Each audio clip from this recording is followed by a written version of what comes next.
and welcome to Full Colour Reactions Issue 2. My apologies for the lack of issues between this one and the last one. I've had a lot going on, but I actually have 2 scripts in the works for 2 more episodes, one for Alchemy, one for Reactions.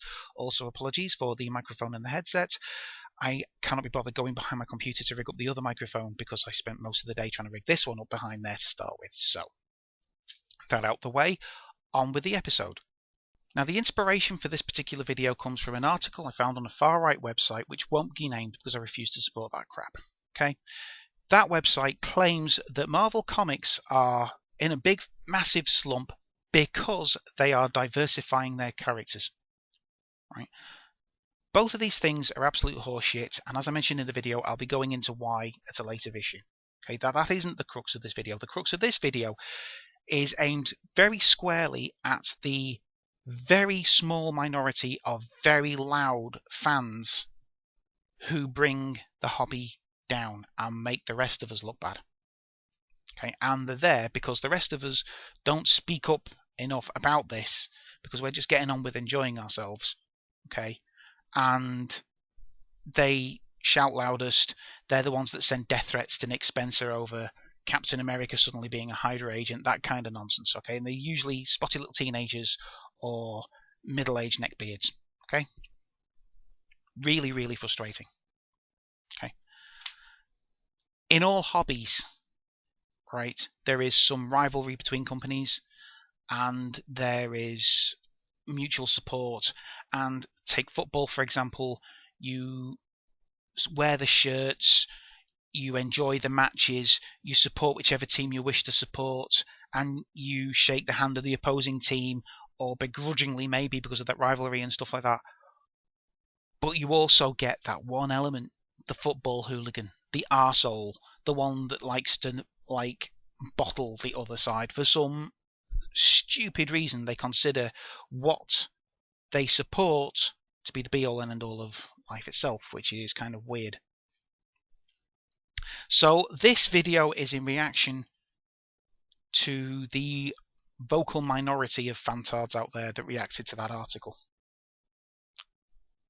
And here it is. This comes in the wake of a piece of shit writing on a right-wing website bemoaning the recent trend of diversifying mainstream characters.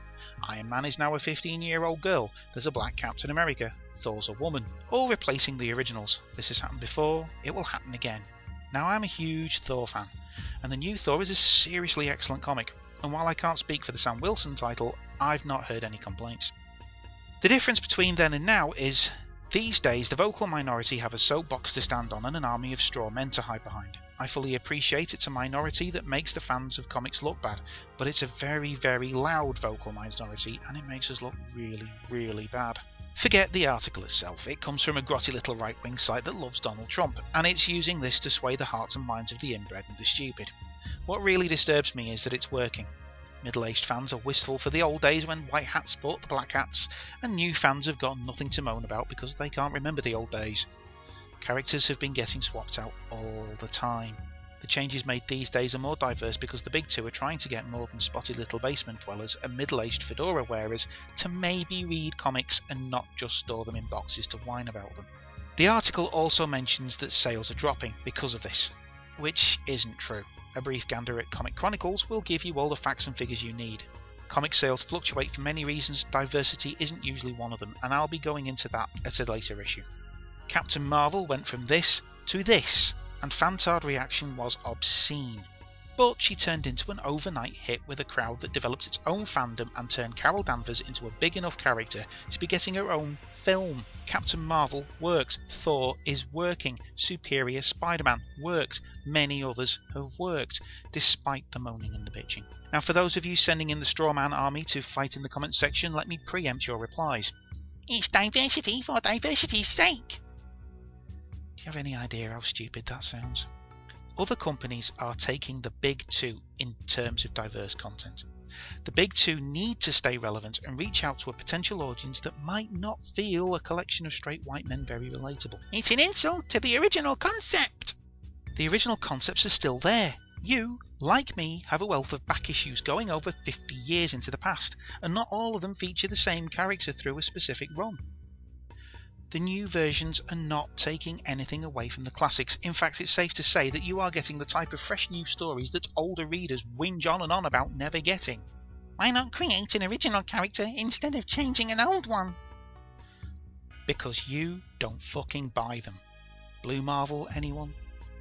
By changing an existing character, it gets some press coverage, and it might get people who wouldn't otherwise be interested. My niece was ecstatic that Thor was a Disney princess. Now all I have to do is hope that that germinates into an interest in reading the comic. The original characters came out at a time when the target audience was primarily white males aged 11 to 16. That audience has grown over the years. Why can't the characters grow with them? Why can't mantles be passed on? Why do we see skin colour or sexual orientation as detrimental to good storytelling? Or worse, as some kind of weird threat to a fan's mental stability, which when you shake it, you get all kinds of weird crap frothing over. I'm willing to bet the original Thor will return, but I don't care if he doesn't, as I've got a stack of Thor comics with him in that I can read whenever I want. Ultimately, what pisses me off the most is how like a schoolyard corner this fandom looks. How utterly pathetic it sounds when you read online how threatened most people are about Miss Marvel being a Muslim teenager. A fictional character that's become a hit and probably encouraged more people to read comics than all the neckbeards and Cheeto stains out there. So, there you go. If you feel I've painted you with the same brush as the fantards, you might want to look at how you read comics. If not, I hope you at least enjoyed the video. Some people have asked me, why do I get so passionate about it? Well, I reckon that there is rational passion, which is hopefully what I've got, and irrational passion, which is what they've got. And despite the fact that that was fairly a ranty video, I'm hoping that if somebody can sit back and go, do you know what, maybe a black 15-year-old Iron Man isn't a bad thing, that's kind of wrong, I might give it a try, then I've at least changed one person's opinion of it. Because we're all ambassadors to this medium, and this medium is too small to have this level of idiot schoolyard behaviour. Okay? People who don't read comics, okay, don't understand comics. It's difficult enough trying to get the people I love trying to read comics.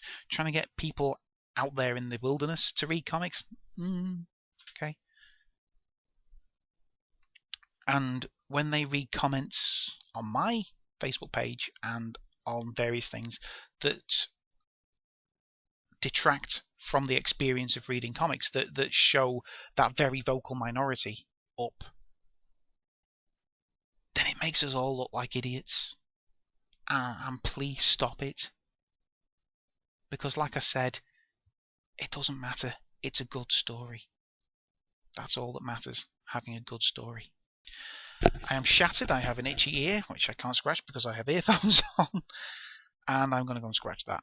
And then edit this. And then, yeah. So I want you all to take care and have fun reading comics.